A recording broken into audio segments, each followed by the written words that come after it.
Hi friends, ಎಲ್ರಿಗೂ ನಮಸ್ತೆ. Vedic ಅಸ್ಟ್ರಾಲಜರ್ಗೆ ಸ್ವಾಗತ. ನಿಮಗೆ ಎಲ್ಲರೂ ಹೇಗಿದ್ದೀರಾ? ನಾನು ಚೆನ್ನಾಗಿದ್ದೀನಿ. ಐ ಹೋಪ್ ನೀವೆಲ್ಲರೂ ಚೆನ್ನಾಗಿದ್ದೀರಾ ಅಂತ ಅಂದ್ಕೊಂಡಿದ್ದೀನಿ. ಪ್ಲೀಸ್ ಫ್ರೆಂಡ್ಸ್, ಈ ವಿಡಿಯೋನ ಫಸ್ಟಿಂದ ಕೊನೆವರೆಗೂ ಸ್ಕಿಪ್ ಮಾಡಿದೆ ನೋಡಿ. ನಿಮ್ಗೆ ಇಷ್ಟ ಆದರೆ ಲೈಕ್ ಮಾಡಿ, ಶೇರ್ ಮಾಡಿ. ಹಾಗೆ ಓಂ ಶ್ರೀ ಗುರು ರಾಘವೇಂದ್ರಾಯ ನಮಃ ಅಂತ ಒಂದು ಕಮೆಂಟ್ ಮಾಡಿ. ಹೊಸದಾಗಿ ನೋಡೋರು ವೇದಿಕ್ ಅಸ್ಟ್ರಾಲಜರ್ಗೆ ಸಬ್ಸ್ಕ್ರೈಬ್ ಮಾಡ್ಕೊಳ್ಳಿ. ಪಕ್ಕದಲ್ಲಿರೋ ಬೆಲ್ ಐಕಾನ್ ಕ್ಲಿಕ್ ಮಾಡಿ. ನಾವು ಹಾಕೋ ಪ್ರತಿಯೊಂದು ವಿಡಿಯೋ ನೋಟಿಫಿಕೇಷನ್ಗೆ ಬರುತ್ತೆ ಸ್ನೇಹಿತರೆ. ಮೊದಲಿಗೆ ಏಪ್ರಿಲ್ ಅಂದರೆ ಮಾಸ ಭವಿಷ್ಯ 2026 ಭವಿಷ್ಯವನ್ನು ನಾವು ಇವಾಗ ಮಾಡ್ತಾ ಇದ್ದೇವೆ. ಇದಕ್ಕೆ ಮೊದಲು ಗ್ರಹಗಳ ಚಲನೆ ಯಾವ ಥರ ಇದೆ, ಯಾವ ರಾಶಿಯಲ್ಲಿ ಯಾವ ಗ್ರಹಗಳಿದ್ದಾವೆ ಅಂತಕ್ಕಂಥ ಒಂದು ಕ್ವಿಕ್ ಲುಕ್ಕನ್ನು ನೋಡ್ಕೊಂಡು ಬರೋಣ ಬನ್ನಿ. ಮೊದಲನೆಯದಾಗಿ ಗುರು ಯಥಾಸ್ಥಿತಿ ಮಿಥುನ ರಾಶಿಯಲ್ಲಿದ್ದಾರೆ, ಕೇತು ಸಿಂಹ ರಾಶಿಯಲ್ಲಿದ್ದಾರೆ, ಹಾಗೆ ಕುಂಭ ರಾಶಿಯಲ್ಲಿ ರಾಹು ಇದ್ದಾರೆ, ಮೀನ ರಾಶಿಯಲ್ಲಿ ಶನಿ ಜೊತೆಗೆ ಕುಜ ಬುಧ ಒಟ್ಟಿಗೆ ಇದ್ದಾರೆ. ಬುಧರು 2ನೇ ಮನೆಯಲ್ಲಿ ಮೀನ ರಾಶಿಗೆ ಹೋಗ್ತಾ ಇದ್ದಾರೆ. 11ನೇ ತಾರೀಕು ಕುಜ ಎಂಟ್ರಿ ಕೊಡ್ತಾ ಇದ್ದಾರೆ. 19ವರೆಗೂ ಶುಕ್ರ ಮೇಷ ರಾಶಿಯಲ್ಲಿ ಇದ್ದರೆ ಸೂರ್ಯ 14ನೇ ತಾರೀಕಿನಿಂದ ಏಪ್ರಿಲ್ ಮೇಷರಾಶಿಗೆ ಪ್ರಯಾಣ ಮಾಡ್ತಾ ಇದ್ದಾರೆ.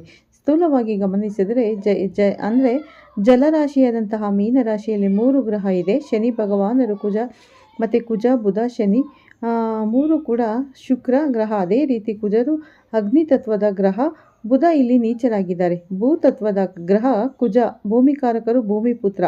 ಇಲ್ಲಿ ಅಗ್ನಿತತ್ವದ ರಾಶಿಯಲ್ಲಿ ಕುಜ ಇರೋದು ಮತ್ತು ಸಿಸ್ಕ ಗ್ರಹ ಜಲರಾಶಿಯಲ್ಲಿ ಶನಿ ಒಟ್ಟಿಗೆ ಇರೋದು ನೀರನ್ನು ಕಮ್ಮಿ ಮಾಡ್ತಕ್ಕಂಥದ್ದು, ನೀರನ್ನು ಇಂಗಿಸತಕ್ಕಂಥದ್ದು. ಯಾವಾಗಲಾದ್ರೂ ಜಲರಾಶಿಯಲ್ಲಿ ಅಗ್ನಿತತ್ವದ ಗ್ರಹಗಳಿದ್ದರೆ ನೀರಿಗೆ ತೊಂದರೆ ಬರುವತಕ್ಕಂಥದ್ದು.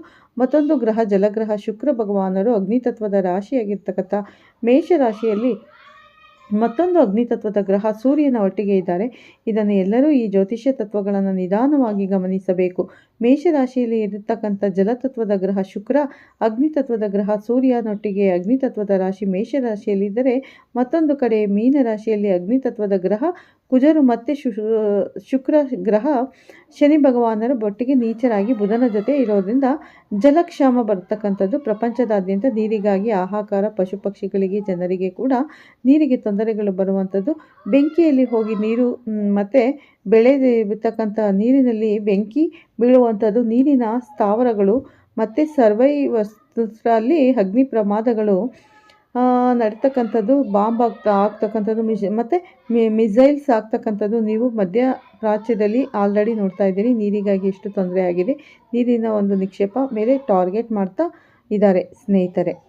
ಬನ್ನಿ ನಾವಿವಾಗ ಏಪ್ರಿಲ್ ಮಕರ ರಾಶಿಯವರ ಭವಿಷ್ಯವನ್ನು, ಮಾಸ ಭವಿಷ್ಯವನ್ನು ತಿಳಿದುಕೊಳ್ಳೋಣ. ಎಸ್ಪೆಷಲಿ ಪಾಪಗ್ರಹಗಳು 3ನೇ ಮನೆಯಲ್ಲಿ ಇದ್ದರೆ ನೀವು ಅಂದುಕೊಂಡಿದ್ದು ಸಾಧನೆ ಮಾಡೇ ಮಾಡ್ತೀರಿ. ಭೂಮಿಕಾರಕ ಬುಧ ಇದ್ದಾರೆ, ಭೂಮಿಪುತ್ರ ಕುಜ ಇದ್ದಾರೆ. ಭೂಮಿಯಲ್ಲಿ ಜಯ ಸಿಗ್ತಕ್ಕಂಥದ್ದು, ವ್ಯವಸಾಯ ಕುಟುಂಬದವರಿಗೆ ಜಯ ಸಿಗುವಂಥದ್ದು, ಅಗ್ರಿಕಲ್ಚರ್ ಫೀಲ್ಡಲ್ಲಿ ಇರುವಂಥವರಿಗೆ ಬೈಯಿಂಗ್ ಆ್ಯಂಡ್ ಸೆಲ್ಲಿಂಗ್, ಕ್ರಯ ವಿಕ್ರಯ ಮಾಡುವವರಿಗೂ ಕೂಡ ಜಯ ಇರುತ್ತೆ. ಓಂ ಶ್ರೀ ಗಣೇಶಾಯ ನಮಃ, ಓಂ ಶ್ರೀ ಗುರುಭ್ಯೋ ನಮಃ, ಓಂ ಶ್ರೀ ಸರಸ್ವತಿ ನಮಃ, ಮಾತೃದೇವೋ ಭವ. ನೋಡಿದ್ರಲ್ಲ ಯಾವ್ಯಾವ ಮನೆಯಲ್ಲಿ ಯಾವ್ಯಾವ ಗ್ರಹಗಳಿದ್ದಾರೆ ಅನ್ನೋದನ್ನು ಏಪ್ರಿಲ್ ಮಾಸದಲ್ಲಿ ಯಾವ ಬದಲಾವಣೆ ಅಂತ ತೋರಿಸಿ ಹೇಳ್ಕೊಟ್ಟಿದ್ದೀನಿ ಸ್ನೇಹಿತರೆ. ಮತ್ತು ಇದೊಂದು ಆಕಸ್ಮಿಕವಲ್ಲ, ಈ ವಿಡಿಯೋ ಒಂದು ಸೂಚನೆ. ಹೌದು ಮಕರ ರಾಶಿಯವರೇ, ನಿಮ್ಮ ಹೃದಯ ಈಗ ಹೇಳದ ಒಂದು ಸತ್ಯವನ್ನು ನಾನು ಹೇಳುತ್ತೇನೆ. ಒಂದು ಸಂಬಂಧ ಸಡನ್ ಆಗಿ ಮುಗಿಯುವುದಿಲ್ಲ, ಅದು ನಿಧಾನವಾಗಿ ಸಾಯುತ್ತದೆ. ನೀವು ಈ 4 ಲಕ್ಷಣಗಳಲ್ಲಿ 2 ಕೂಡ ಕಂಡಿದ್ದರೆ ವಿಷಯ ಬಹಳ ಗಂಭೀರವಾಗಿದೆ. ಯಾವುದು ಎಂದು ತಿಳಿಯಲು ಕೊನೆಯವರೆಗೂ ಈ ವಿಡಿಯೋವನ್ನು ನೋಡಿ. ಯಾಕೆಂದರೆ ಕೊನೆಯ ಲಕ್ಷಣ ನಿಮ್ಮ ಜೀವನವನ್ನು ಶಾಕ್ ಮಾಡುತ್ತದೆ. ಹೌದು, ಮೊದಲಿಗೆ ನಮಸ್ಕಾರ ಸ್ನೇಹಿತರೆ. ರಾಶಿ ಅಂದರೆ ನೀವು ಇವಾಗ ನೋಡ್ತಾ ಇರೋದು ಮಕರ ರಾಶಿ ಏಪ್ರಿಲ್ ಭವಿಷ್ಯ. ಎಲ್ಲೂ ಮಿಸ್ ಮಾಡೋಕ್ಕೆ ಹೋಗಬೇಡಿ.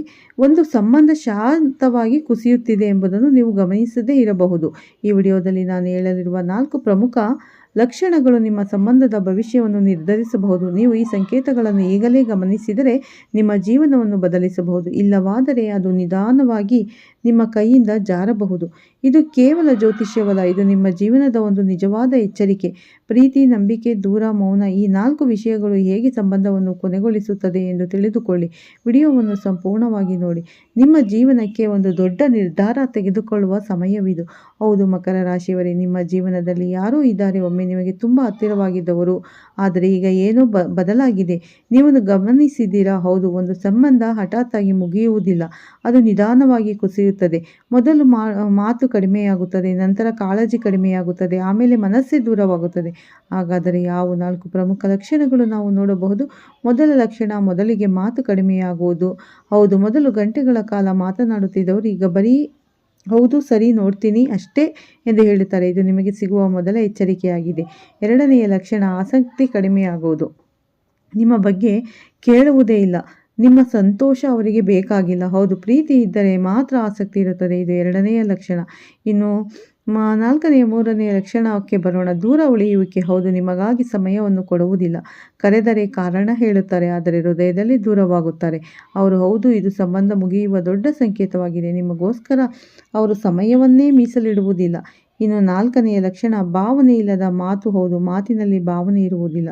ಮೊದಲು ಕಾಳಜಿ ಇರುತ್ತದೆ, ಆದರೆ ಇವಾಗ ಬರೀ ಫಾರ್ಮಲ್ ಆಗಿ ಕೇಳಬೇಕು. ಮಾತು ಅನ್ನೋದು ಮಾತ್ರ ಇರುತ್ತದೆ. ಇದಕ್ಕಿಂತ ದೊಡ್ಡ ಸೂಚನೆ ಇನ್ನೊಂದು ಬೇಕಾಗಿಲ್ಲ. ಹೌದು, ಮಕರ ರಾಶಿಯವರೇ, ನೀವು ಈ ಲಕ್ಷಣಗಳನ್ನು ಕಂಡಿದ್ದರೆ 2 ಮಾರ್ಗಗಳಿವೆ. ಮೊದಲಿಗೆ ನಿಮ್ಮ ಸಂಬಂಧವನ್ನು ಉಳಿಸಿಕೊಳ್ಳಲು ನೀವು ಹೋರಾಟ ಮಾಡಬೇಕು. ಅದರ ಜೊತೆಗೆ ನಿಮ್ಮ ಸ್ವಾಭಿಮಾನ ಉಳಿಸಿ ಸ್ವಲ್ಪ ದೂರ ಹೋಗಿ ನೀವು ಯಾವುದು ಆಯ್ಕೆ ಮಾಡುತ್ತೀರಾ ಎನ್ನುವುದು ನಿಮಗೆ ಬಿಟ್ಟಿದ್ದು.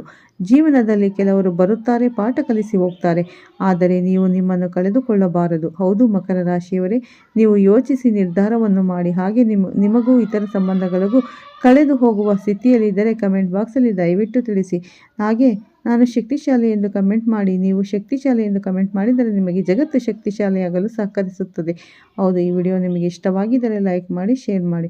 ನಿಮ್ಮ ಪ್ರೀತಿಯ ಸಂಬಂಧವನ್ನು ಉಳಿಸಿಕೋಬೇಕು ಅಂದರೆ ನೀವು ಸ್ವಲ್ಪ ಪ್ರಯತ್ನವನ್ನು ಪಡಬೇಕು, ತಾಳ್ಮೆಯಿಂದ ಇರಬೇಕು. ಯಾವುದೇ ಕಾರಣಕ್ಕೂ ನೀವು ಅಂದರೆ ಬರೋ ಸಂಬಂಧವನ್ನು ನೀವು ತುಚ್ಛವಾಗಿ ಕಾಣಬಾರ್ದು, ಕೇವಲವಾಗಿ ನೋಡಬಾರ್ದು. ನಿಮ್ಮ ಪ್ರೀತಿನ ಉಳಿಸ್ಕೋಬೇಕು, ನಿಮ್ಮ ಸಂಬಂಧಗಳನ್ನ ಉಳಿಸ್ಕೋಬೇಕು ಅಂದರೆ ನೀವು ಮಕರ ರಾಶಿಯವರು ಅತಿ ತಾಳ್ಮೆಯನ್ನು ಉಪಯೋಗಿಸ್ಕೋಬೇಕು, ಅತಿ ತಾಳ್ಮೆಯಿಂದ ಇರಬೇಕು. ಮತ್ತು ಆರೋಗ್ಯದ ಕಡೆ ಕೂಡ ನೀವು ಸ್ವಲ್ಪ ಗಮನ ಕೊಡಲೇಬೇಕಾಗುತ್ತೆ ಸ್ನೇಹಿತರೆ. ನೀವು ಆರೋಗ್ಯದ ಕಡೆ ಗಮನ ಕೊಟ್ಟಿಲ್ಲ ಅಂದರೆ ಆರೋಗ್ಯ ಹದಗೆಡುವ ಪರಿಸ್ಥಿತಿ ಕೂಡ ಬರಬಹುದು. ಹಾಗಾಗಿ ತಾಳ್ಮೆಯಿಂದ ವರ್ತಿಸಿ. ಯಾವುದೇ ಸಂಬಂಧ ಉಳಿಬೇಕು ಅಂದರೆ ನಮ್ಮ ಮಾತಿನಲ್ಲಿ ಇರುತ್ತದೆ. ನಾವು ಆಡೋ ಮಾತಿನ ಮೇಲೆ ನಮ್ಮ ಸಂಬಂಧಗಳು ನಿಂತಿರುತ್ತದೆ.